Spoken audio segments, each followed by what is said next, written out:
Atomic reactor के बारे में वाजबी साहब की मालूमात वाजबी सी थीं।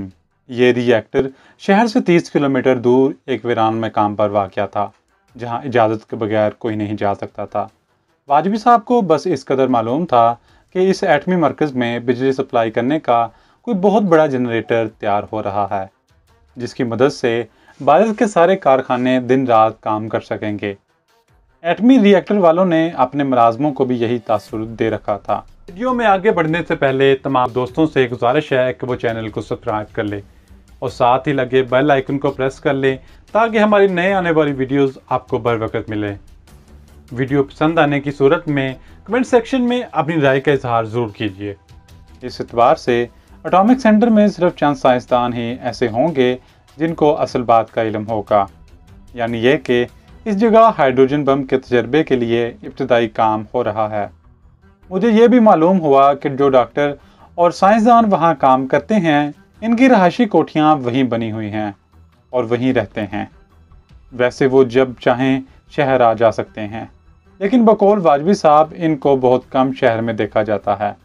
मैंने एक हौसला अफजा बात यह भी नोट की कि महीने में एक बार हमारी लॉन्ड्री का शख्स वैगन में बैठकर किसी ज़रूरी दफ्तरी कार्रवाई के लिए एटॉमिक सेंटर जाता था।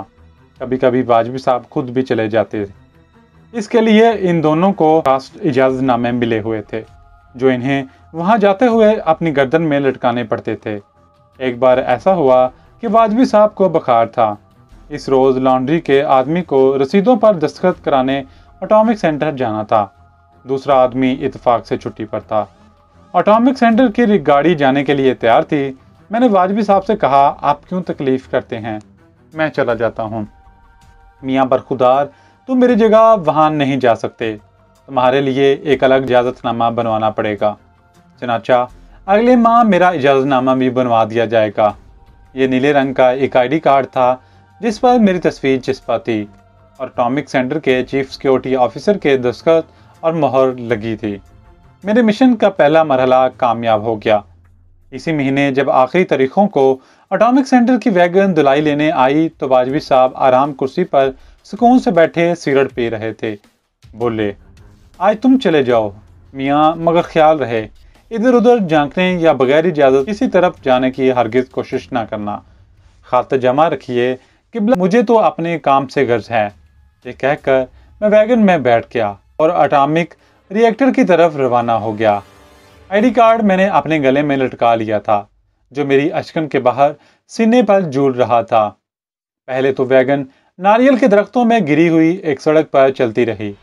10-15 किलोमीटर आगे निकलने के बाद रेतला इलाका शुरू हो गया। समंदर यहाँ से ज़्यादा दूर नहीं था। सड़क पुख्ता थी और रास्ते में हमें कोई गाड़ी आती जाती ना मिली। दूर से मुझे एल्यूमिनियम का एक बुलबुला सा दिखाई दिया। यह एटॉमिक रिएक्टर का मखसूस गुंबद था। यह सफ़ेद रंग की एक 2 मंजिला इमारत के ऊपर बना हुआ था। इसके इर्द गिर्द बहुत से दफातर थे। एटॉमिक सेंटर के खास इमारतों के गिर्द खारदार तारों की ऊंची बाड़ थी। इसके बाहर वसी इलाके में दायरे की शक्ल में कितनी ही एक मंजिला कोठियाँ थी। इस सारे के सारे कम्प्लेक्स को एक और कोई 30 फुट ऊंची खारदार बाड़ की दीवार ने घेरे में ले रखा था। कॉम्प्लेक्स के बाहर फौज की चौकी थी। मेन गेट बंद था। इसके बाहर 2 गोरखा फौजी स्टीन करने लिए पहरा दे रहे थे। हमारी वैगन गेट पर रुक गई। एक गोरखा सिपाही ड्राइवर के पास आया। ड्राइवर का ID कार्ड देखकर गोरखे फौजी ने मेरा कार्ड भी देखा। फिर मेरी शक्ल गौर से देखी और दूसरे सिपाही को इशारा करके कैबिन में जाकर फ़ोन पर नंबर मिलाया तो गेट अपने आप खुलना शुरू हो गया। वैगन कॉम्प्लेक्स में दाखिल हो गई। मैंने एक एक चीज़ का जायज़ा लेना शुरू कर दिया। इस कॉम्प्लेक्स का कोई ब्लॉक ऐसा नहीं था जिसके बाहर कोई गोरखा सिपाही स्टेन गन लिए पहरे पर ना खड़ा हो। कुछ सफ़ेद लंबे कोट वाले साइंसदानों को मैंने एक ब्लॉक से निकलकर दूसरे ब्लॉक की तरफ जाते देखा। हमारी wagon atomic complex accounts office के सामने जाकर रुक गई। चीफ अकाउंट्स ऑफिसर एक काला कलोटा दुबला पतला तामल था। इसके बालों में सफ़ेदी की झलक थी। वो माथे पर तिलक लगाए मेज पर बैठा काम कर रहा था। मुझे देखकर ड्राइवर से तामिल ज़बान में कुछ पूछा। ड्राइवर ने भी तामिल ज़बान में कोई जवाब दिया। अकाउंट्स ऑफिसर ने ज़रा सा सर हिलाया, मेरा ID कार्ड देखा, अपने दस्तखत और दफ्तर की मोहर देखी और अंग्रेजी में बोला, तुम लॉन्ड्री वाले नया आदमी है। Yes sir.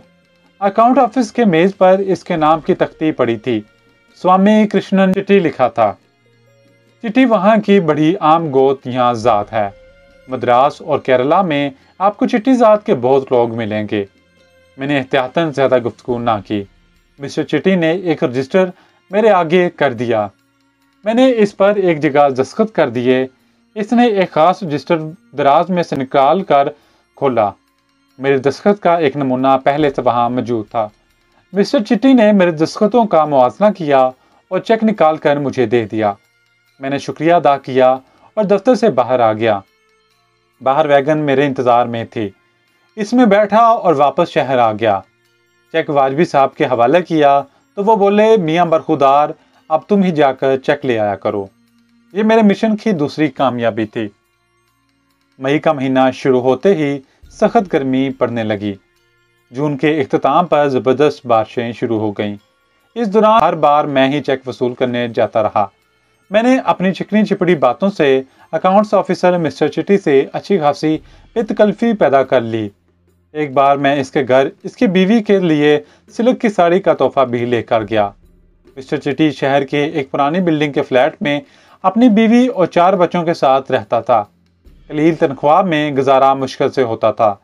सिल्क की साड़ी देखकर इसकी काली कलोटी बीवी की बातें खिल गई। मिस्टर चिट्टी पहले तो इतना कीमती तोहफा कबूल करने से इनकार करते रहे। फिर जब मैंने कहा कि मैं ये तोहफा अपनी बड़ी बहन यानी मिसेस चिट्टी के लिए लाया हूँ तो वह इनकार ना कर सके। इसी रोज से मैंने इनकी बीवी को बहन कहना शुरू कर दिया। अब मैं हफ्ते में एक आध चक्कर इनके फ्लैट का जरूर लगाता। कभी इनकी बीवी के लिए चूड़ियां वगैरह ले जाता। मेरी इन हरकतों का लॉन्ड्री के मालिक वाजबी साहब को बस वाजबी सा ही इल्म था। अब मैंने अपने मंसूबे के तीसरे मरहले पर काम करना शुरू कर दिया। मिस्टर चिट्टी पर अपने मुसलमान होने का असर कम करने के लिए मैंने हैदराबादी लिबास तर्क करके पतलून कमीज पहनना शुरू कर दिया था, जो कि जनूबी हिंद के हिंदू और मुसलमान नौजवानों का आम पहनावा है। एक रोज मैं मिठाई का डब्बा और मिसेस चिट्टी के लिए एक खूबसूरत चप्पल लेकर शाम को इनके फ्लैट पर गया तो मिस्टर चिट्टी हद खुश हुए। इनकी बीवी ने फौरन कॉफ़ी बनाना शुरू कर दी। अब मैं तामिल ज़बान में थोड़ी बहुत गुफ्तगू कर लेता था। अपनी तामिल ज़बान को रवा करने के लिए मैं अक्सर वहाँ इसी ज़बान में बात करता था। कॉफ़ी आई तो मैं इधर उधर की बातें करने के बाद बड़े अफसरदा लहजे में मिस्टर चिट्टी को बताया कि लॉन्ड्री में वाजबी साहब मेरा बड़ा ख्याल रखते हैं, मगर वहाँ मुझे जो तनख्वाह मिलती है इससे मेरा गुजारा नहीं होता। मलेरकोटला में मेरी एक बेवा बहन है जिसके 4 बच्चे हैं। इनकी गुजर औकात भी मेरे ऊपर है क्योंकि चचा ने हमारी जायदाद में से इसे कुछ नहीं दिया। मैंने कुछ ऐसी अदाकारी की कि मिस्टर चिट्टी मुतासर हो गए। कहने लगे, मैं तुम्हारी नौकरी का किसी दूसरी जगह बंदोबस्त करता हूँ। जब मैंने इन्हें बताया कि मैं BSc हूँ तो वो उछल पड़े। ये तुमने मुझे पहले क्यों नहीं बताया था? मैं तुम्हें अपने एटॉमिक कम्प्लेक्स में ही नौकरी दिलवा सकता हूँ। तुम ऐसा करो कि इन्होंने इसी वक्त अपनी बीवी को कहा कि अलमारी में से कागज़ कलम लाओ। इन्होंने मुझसे अंग्रेजी में दरख्वास्त लिखवाई। एक हफ्ते के बाद इनके यहाँ गया तो ये खुशखबरी सुनी कि 2-4 दिनों में मेरा काम बन जाएगा। एटॉमिक कम्प्लेक्स में नौकरी हासिल करना कोई खाला जी का घर नहीं था। बड़ी ज़बरदस्त तहकीकात हुई थी, लेकिन मिस्टर चिट्टी ने डायरेक्टर एटॉमिक सेंटर के सामने हाजिर होकर कहा कि वो मुझे जानते हैं और मेरी पूरी जिम्मेदारी लेते हैं। मिस्टर चिट्टी की वहाँ बहुत इज्जत थी और बेहद असर और रसूख था। मुझे एटॉमिक कम्प्लेक्स में असिस्टेंट बॉय की नौकरी मिल गई। मेरी ड्यूटी एटॉमिक रिसर्च ब्लॉक के तहखाने के एक ऐसे ऑफिस में लगी जहां रिसर्च के नताइज का अहम डाटा जीरो कस करके हबा एटॉमिक सेंटर को तज्जिए के लिए भेजा था। मुझे कम्प्लेक्स के अंदर ही एक क्वार्टर भी मिल गया जहां मैं दफ्तर ही के एक मुलाजिम मिस्टर रामा राव के साथ रहने लगा। वाजबी साहब को जब मालूम हुआ कि मैं एटॉमिक कम्प्लेक्स में मुलाजिम हो गया हूं तो बेहद खुश हुए। मेरी तरक्की पर इन्होंने मेरे हक में मजीद दुआ की कि मैंने यहाँ अपने मंसूबे के मुताबिक इंतहाई दयानतदारी, खामोशी और जिम्मेदारी से काम शुरू कर दिया। मैं वक़्त पर ऑफिस जाता, वक़्त पर वापस आता, जी लगाकर काम करता, किसी से फालतू बात ना करता, हर एक को अदब से झुक कर सलाम करता। रिसर्च ब्लॉक के लोग मेरी इज्जत करने लगे। इस ब्लॉग के डायरेक्टर ने मेरी दयानतदारी और एहसास जिम्मेदारी से मुतासर होकर मुझे तरक्की देकर सीक्रेट ब्लॉग के एक अहम ऑफिस में मुंतकिल कर दिया। यहाँ भी मैं बड़ी जानफशानी से काम करने लगा। ये दफ्तर भी ज़ेरे ज़मीन था। बहुत जल्द मुझे इल्म हो गया कि जिस कमरे में काम करता हूँ, इसके साथ वाले कमरे में फौलाद की 4 अलमारियाँ हैं, जिनमें हाइड्रोजन ब्लास्ट के सिलसिले में एक अहम तरीन ब्लूप्रिंट को 4 हिस्सों में तकसीम करके रख दिया गया है और ये अलमारियाँ एक ख़ास नंबर मिलाने से खुलती हैं। इस ब्लूप्रिंट की मदद से यूरेनियम अफजुदा करके हाइड्रोजन ब्लास्ट के लिए तैयार किया जा रहा था। मैंने इस ब्लूप्रिंट को ज़ाया करने का फैसला कर लिया। इस सीक्रेट रूम में एक मद्रासी डॉक्टर की ड्यूटी लगी हुई थी, जिसको चारों अलमारियों के सीक्रेट नंबर याद थे। बगैर इसकी इजाज़त के किसी को इस कमरे में जाने की इजाज़त नहीं थी। इस मद्रासी डॉक्टर की मदद के लिए वहाँ इसका एक असिस्टेंट मौजूद रहता था। इस असिस्टेंट का नाम समराथन था। मैंने इस पर अपनी चश्म गरम डाली। लंच के वक्त कैफेटेरिया में मैंने इसकी तरह बढ़ना शुरू कर दिया। इससे दोस्ती शुरू कर दी। इससे फिल्मी अदाकारों के बातें करता, एक इसे कमीज़ का तोहफा भी दे दिया। समराथन मेरा दोस्त बन गया। अब हम कैफेटेरिया में इकट्ठे बैठकर दोपहर का खाना खाते थे। एक रोज़ मैं सुबह अपने क्वार्टर से ऑफिस आया तो वो V2 की एक गोली मेरे जेब में थी। लंच ब्रेक हुआ तो मैं कैफेटेरिया में आ गया। समराथन मेरा इंतज़ार कर रहा था। इसने अपना डब्बा और मैंने अपना डब्बा खोला। वो चावल और सब्ज़ी लाया था। मैं भी चावल लाया था। मेरा क्वार्टर का साथी रामाराव बहुत अच्छा पका लेता था। मैं इसे पैसे दे देता और हम मिलकर खाना खाते थे। समराथन और मैं तामल में बातें करते हुए खाना खाने लगे। कूलर चंद कदम के फासले पर दीवार के अंदर लगा हुआ था। खाना खाते खाते मैं खाली गिलास लेकर उठा और कूलर में से ठंडा पानी ले आया। इस दौरान मैंने इसमें V2 तेजी से हल हो जाने वाली बेजायका गोली डाल दी थी।